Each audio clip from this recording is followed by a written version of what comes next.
passados dias que se passam como anos. Uma semana ou uma década. Assim, esse negócio de ter um ponto assim para início é meio complexo, né? Na verdade, a cultura de Peruíbe, ela não começa com a história, ela começa na pré-história, né? A gente começa com a questão dos homens dos sambaquis, que eram civilizações que viviam ao longo do litoral do Brasil, e a concentração maior fica entre o litoral sul do Rio de Janeiro até Santa Catarina, um pouquinho do Rio Grande do Sul, e uma grande extensão do litoral de São Paulo. São civilizações que viveram aqui por volta de 5.000 anos, eu digo 5.000 anos contando antes de Cristo e depois de Cristo, né? Que a gente, na antropologia e na arqueologia, a gente fala AP, antes do presente.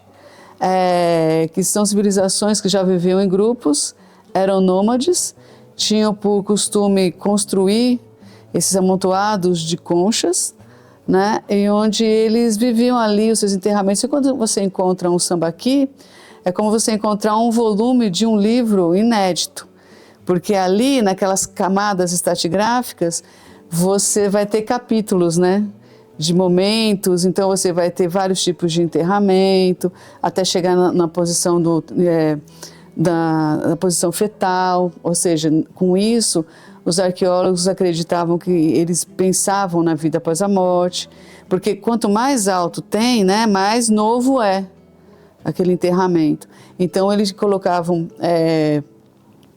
peças, né, que eram importantes, colares, então provando isso. Então a gente pode pensar assim, né, para a gente contextualizar. Poxa, quando tinha toda essa riqueza egípcia lá, dos enterramentos, das pirâmides, a gente tinha os homens do sambaqui aqui também. É triste isso porque não se ensina isso muito nos currículos escolares, né? Até porque esse lance de sambaqui é uma coisa nova, né?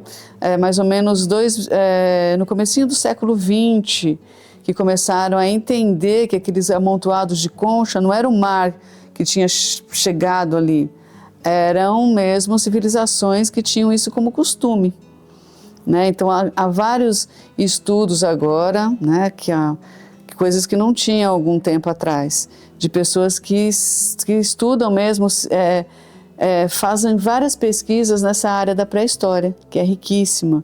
Então Peruíbe, já pensando nas suas primeiras civilizações, não tem como não falar da presença desse homem do sambaqui, que eles eram nômades, eles eram mais coletores, né? Pescadores, e quando houve a primeira aculturação, que é quando o indígena vem em busca da terra sem mares para o litoral, há esse encontro desse indígena que vivia no interior do Brasil, que ele veio em busca da terra sem mares, ou seja, onde o sol nascia, e aí ele encontrou o homem do sambaqui. E aí houve esse indígena que já veio para cá, com essa espiritualidade, ele já era agricultor, ele já era caçador, então houve essa troca. Em compensação, o homem do sambaqui ensinou ele a fazer redes e ensinou a pescar no mar, que aí é essa herança riquíssima, que é uma das principais características também da cultura caiçara, que é mexer com a questão do mar, né? Você pescar e todas essas questões. Hoje nós estamos na Cachoeira das Antas, estamos dentro da Estação Ecológica Juré Itatins, fica próximo ao bairro do Guaraú, aqui uma área de grande remanescente da Mata Atlântica.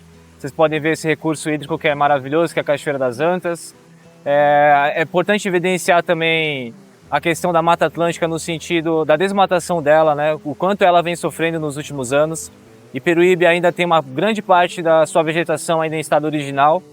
Então, como a gente vai ver aí durante a trilha, durante o trajeto, áreas de mata original, né, que pouco interferida ainda pelos homens, né?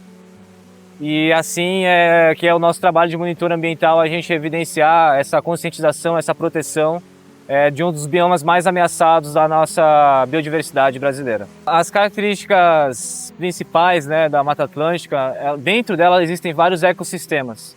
Dentre eles é o manguezal, tem a restinga, que é a área próxima ao mar, né, que protege também de ressacas. também tem os costões rochosos e tem a floresta umbrófila densa, que é aqui, né, no entorno, onde tem as árvores do céu. São árvores que chegam aproximadamente 4 metros de altura e tem uma especificidade, né, nessa vegetação, que é como se fosse uma espécie de segundo andar, né? Então, nesse andar de cima, digamos assim, na copa das árvores, onde existem diversas espécimes, né, lugares que habitam preguiças, cobras, aves e macacos também.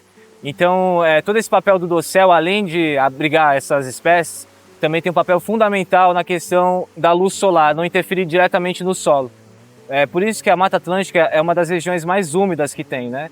Então é um bioma muito úmido, né? Ainda mais que seja de características de floresta tropical, é uma vegetação totalmente úmida. Então, devido a essa umidade, né, que é influenciada até mesmo pelo Oceano Atlântico, né, devido aos ventos marítimos, isso permite também uma abundância maior de recursos d'água, né? E uma delas aqui, por exemplo, são os recursos da cachoeira, né? Que é a manutenção aí da biodiversidade, da nossa existência também, abastece milhões de pessoas. Então a Mata Atlântica, uma das características principais dela são os recursos d'água. Ela está diretamente relacionada com a água.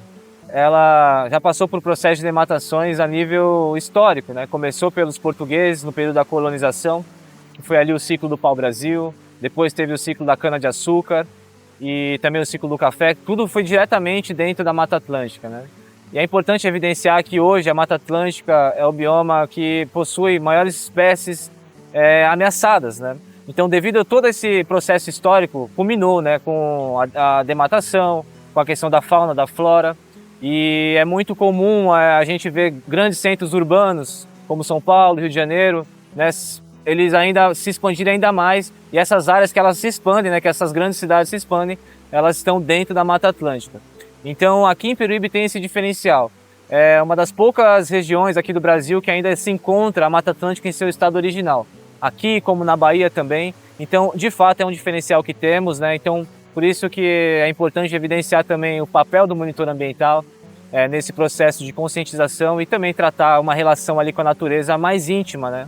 Porque é uma relação estreita que a gente tem que ter, né, a nível de consciência, né? Que nós fazemos parte dela e ela fazemos parte da gente. Então, é como se fosse um único ser, né? Então, o nosso processo de conscientização também traz para esse resgate também, né? Da gente se aproximar, né, da natureza. Tudo que eu sinto me transbordar. Bom, aqui nós encontramos a palmeira jussara, que é uma espécie totalmente ameaçada aí na Mata Atlântica devido à exploração do palmito, né? E ela é uma espécie chave, né, na Mata Atlântica, né? Muitas aves, principalmente o tucano, se alimentam das sementinhas que ela tem. Inclusive, nesse período de inverno, é até difícil a gente encontrar sementes, que como é o período, entre aspas, mais seco da Mata Atlântica, né? É o período que as aves se alimentam ainda mais da jussara. Então, o corte dela de maneira responsável acaba impactando diretamente em várias espécies, né?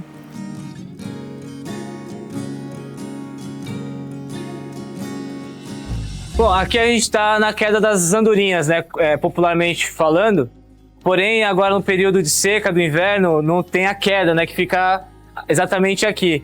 Então, devido a esse pouco volume d'água, não está tendo a queda. Mas ainda assim é um lugar muito bonito, tem uma caverna ali, é um dos pontos, assim, digamos, secreto aqui também desse roteiro da Cachoeira das Antas.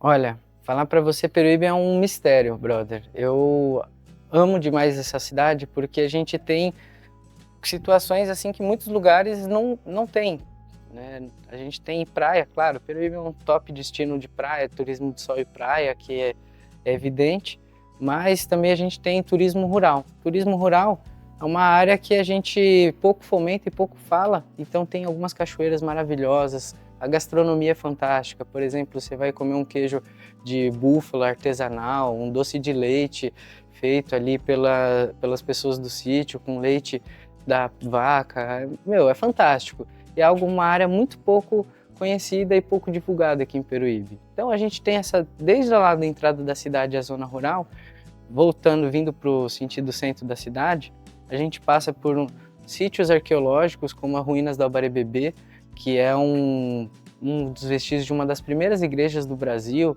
um dos primeiros colégios para os meninos que teve aqui no Brasil. Isso aí eu estou falando lá 1532, 1540, logo no início do período da colonização, né? Então essa região ali do Ruínas do Albarebebê é fantástica.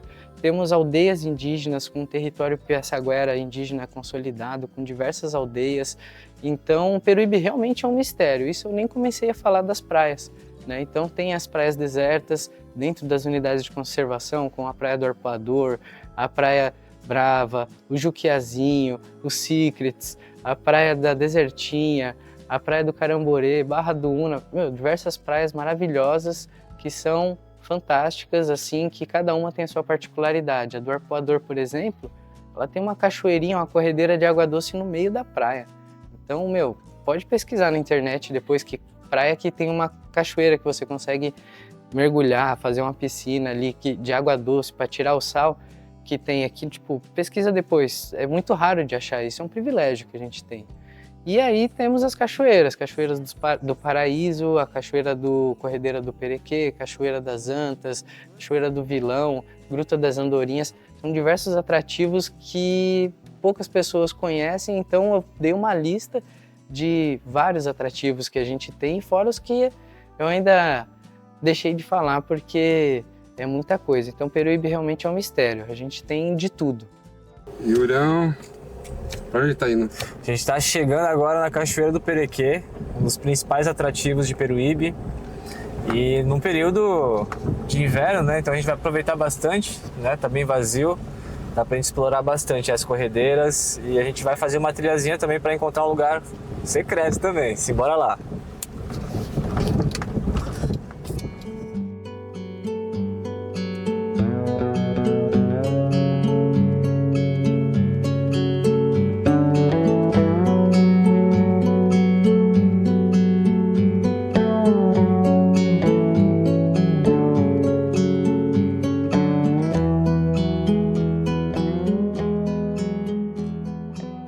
Chegamos aqui no Poção da Garganta.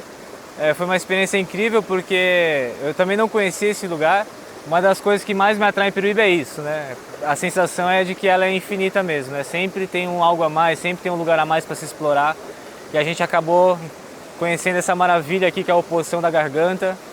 E acho que é uma ótima para dar um mergulho, mas sempre acompanhado aí com o monitor ambiental. É importante evidenciar esses atrativos poucos conhecidos, né? Porque a gente acaba meio que se limitando muitas vezes no turismo sol e praia, né? Que é aquele turismo que o turista só quer ir na praia, dar um mergulho, ou ir nos pontos atrativos que são mais conhecidos, né? Mas acredito que dentro de uma perspectiva aí de ecoturismo legal, né? Um contato profundo com a natureza, Peruíbe possibilita essas outras possibilidades, né? Tem diversas áreas aí, né, que a gente mesmo como monitor ambiental não conhece.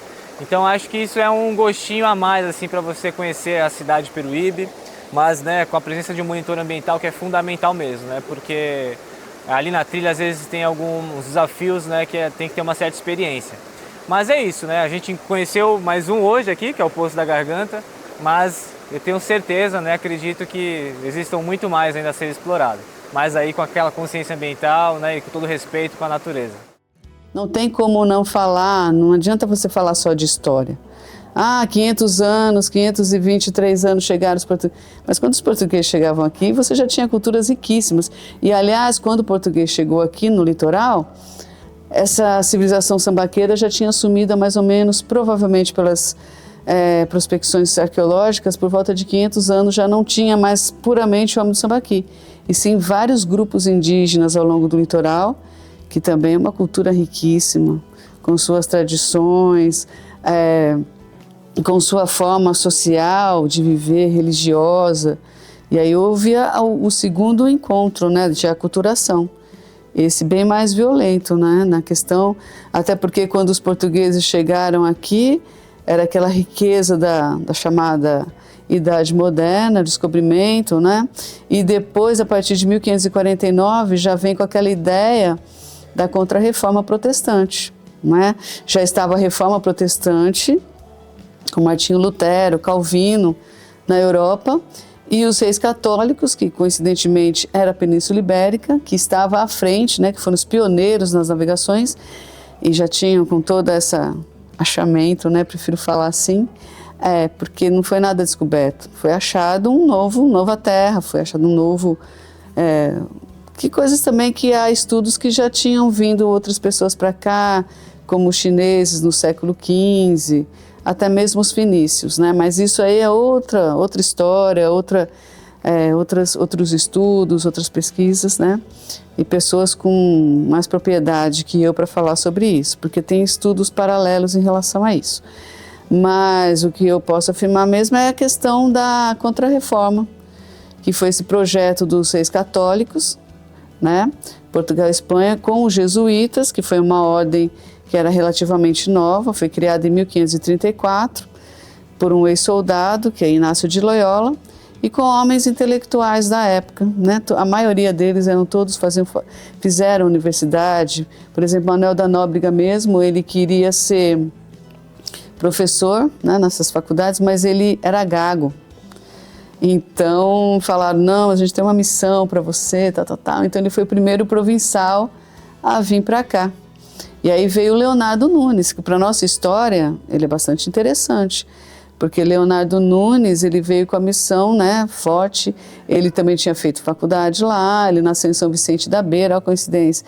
Ele nasceu em São Vicente da Beira e foi o primeiro jesuíta a pisar na capitania de São Vicente.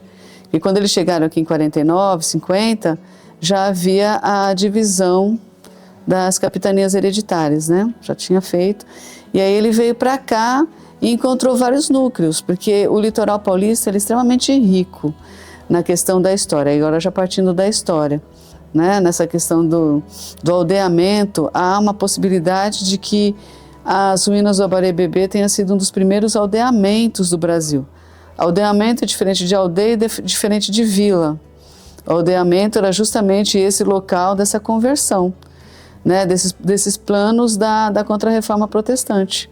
Então era um lugar que os jesuítas eles vieram para catequizar esses indígenas e deram sorte aqui, porque aqui os tupiniquins, eles eram bem mais amigáveis, né, do que os tupinambás, do que os carijós lá para o sul. Então foi fácil uma conversa com eles, uma catequização, e esse aldeamento ele precisava ser cercado, né? Mas os indígenas não tinham esse negócio de cerca. Minha divisa é ali, é lá, tal. Esse negócio de cerca é uma coisa europeia, né? Das muralhas, né? Dos feudos e depois dos burgos, né? Fechar para criar cidades, os castelos e depois as catedrais, blá, blá, blá. E aí eles falaram, mas como a gente vai fazer? Aí ensinaram ele que a cerca aqui era a tal da caiçara. Caiçara quer dizer cerca, que era o cerco que eles colocavam em volta desse aldeamento. E aí fizeram a cerca, se sentiram mais confortáveis, né, tal. E essa coisa que o brasileiro tem de sacana, né, de tirar sarro, tal.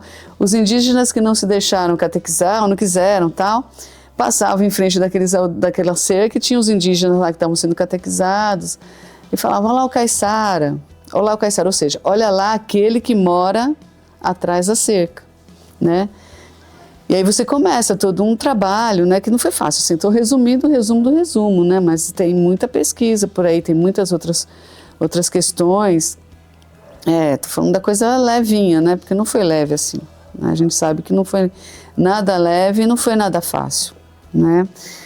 Isso é uma coisa meio didática que eu estou falando para você. Mas a gente sabe que teve muita violência, não só física, mas como dos seus costumes, dos seus gostos. Muito medo foi implantado, né? Aquelas questões todas, mas assim, só para dizer na questão do âmbito cultural, que foi o início da sua pergunta. Então, a questão de essa ideia de caiçara, que a gente fala da cultura caiçara, ela começa nesse momento, né? E aí ficava aquele que morava no aldeamento, que nessa época para as localidades, junto com as sesmarias, que eram lotes, né, onde eles colocavam coisas para troca, depois foi todas essas divisões. O aldeamento era muito importante, foi muito importante, e as ruínas do Abarebebê, né, ela foi realmente ela é um dos maiores sítios arqueológicos do estado de São Paulo. Ela é um dos remanescentes mais importantes dessa construção do século XVI. Ela é ela é o coração de muita coisa assim em relação a essa história, não só de Peruíbe, como foi a sua pergunta, mas de todo um contexto do litoral do estado de São Paulo e da própria história do Brasil.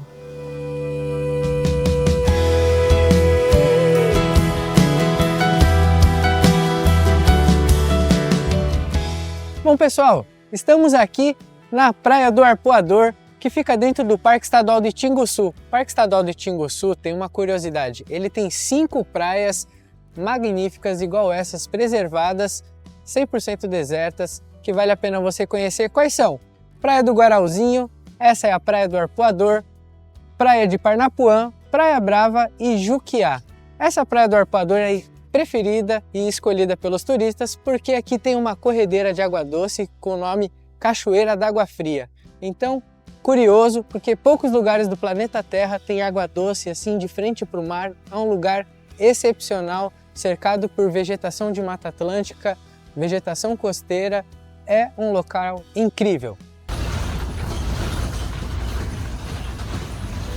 Às vezes acontece da maré quebrar,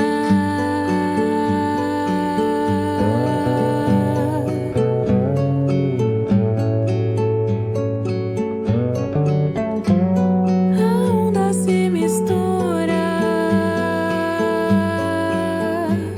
na imensidão do mar.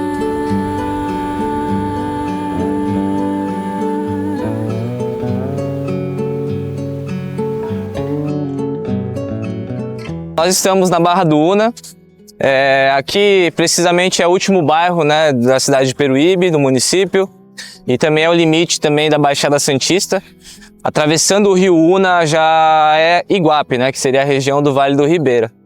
E aqui, né, vem acontecendo um processo de erosão costeira, é uma coisa que vem chamando a atenção aí da comunidade, dos biólogos, né, e da fundação também, que é um processo natural, né, devido às marés, né, às correntes marítimas, e ainda também tem a influência do rio Una, né, que com o tempo, né, com os anos, ele tem mudado o seu curso d'água. Então isso vem afetando diretamente, né, a comunidade, com o avanço do mar, né, já afetou boa parte aí da vegetação, que é a restinga, que é uma vegetação que até mesmo a função dela é proteger, né, as marés. Mas devido a esse processo que também é natural, também tem indícios de interferência humana, né? E isso é uma questão, né, a nível global, né, aquecimento global, o aumento do nível do mar. Então isso está sendo uma questão, né, aqui na comunidade, com até uma possível deslocamento, né, das comunidades que moram na avenida que fica bem próxima aqui, né, e já tem relatos de alguns moradores que a água já tem avançado até o quintal deles. Então isso é uma questão que está sendo bem, né, é uma questão muito delicada aqui para a comunidade. Bom, aqui é a foz do rio Una, né? É um ponto importante que dá para evidenciar todos os atrativos, né? A beleza natural que aqui tem.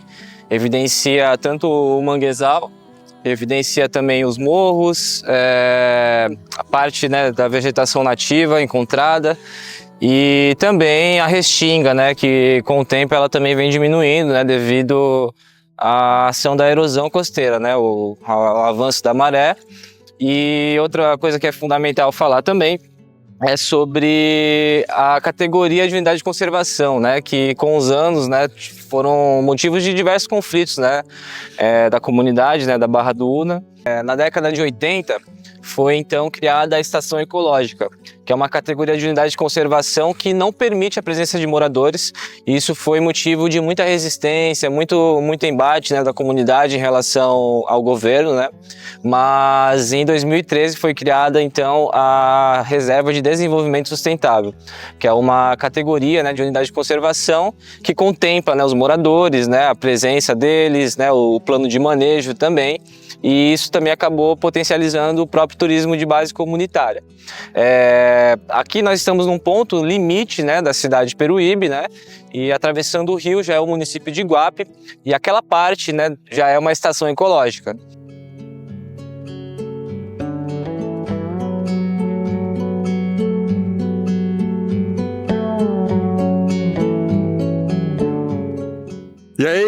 onde que a gente tá agora? A gente tá no pico incrível, aqui fica, olha lá, ponta pra lá, Praia do Caramborê, das praias mais bonitas aqui do litoral sul. É isso, né? Olha esse mar, cara, olha esse nuance de cores, o visual daqui é incrível.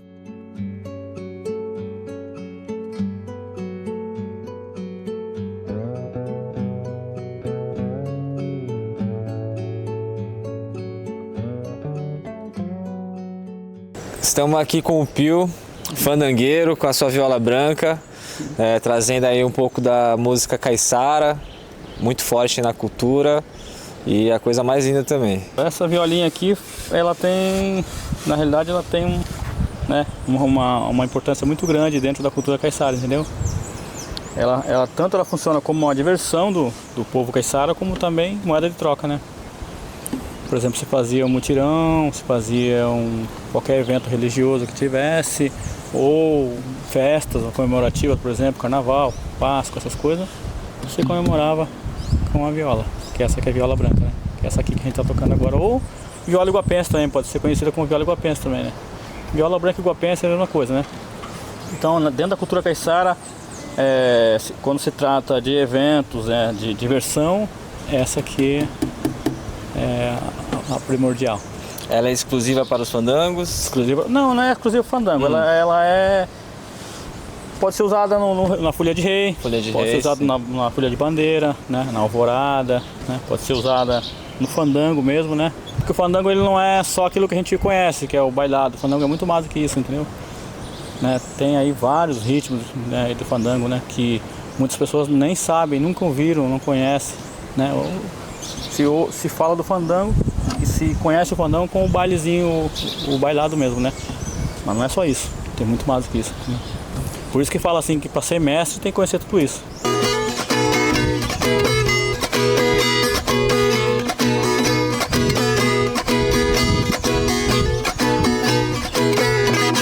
Esse é o ritmo do bailado muito aqui. Muito bom. Entendeu? Muito bom. Do nosso fandango caiçara. Não dá mais pra reparar, a mulher do meu vizinho saiu no dia clarear. O rapaz fugiu com a moça, não é coisa de admirar. O velho fugiu com a velha, olha a volta que é o mundo dará. São histórias, entendeu? A música fandango é feita de histórias. Das né? histórias do... Exatamente. Acontece um fato engraçado ou um fato curioso, faz uma música. Isso é Peruíbe, gente. Peruíbe, terra preciosa, maravilhosa. É impossível você não se apaixonar por cada detalhe que aqui tem, sério, de verdade.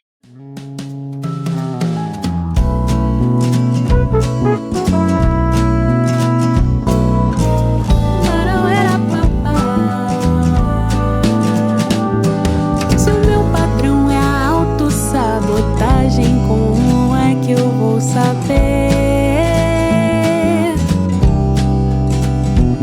Se essa distância que eu crio tem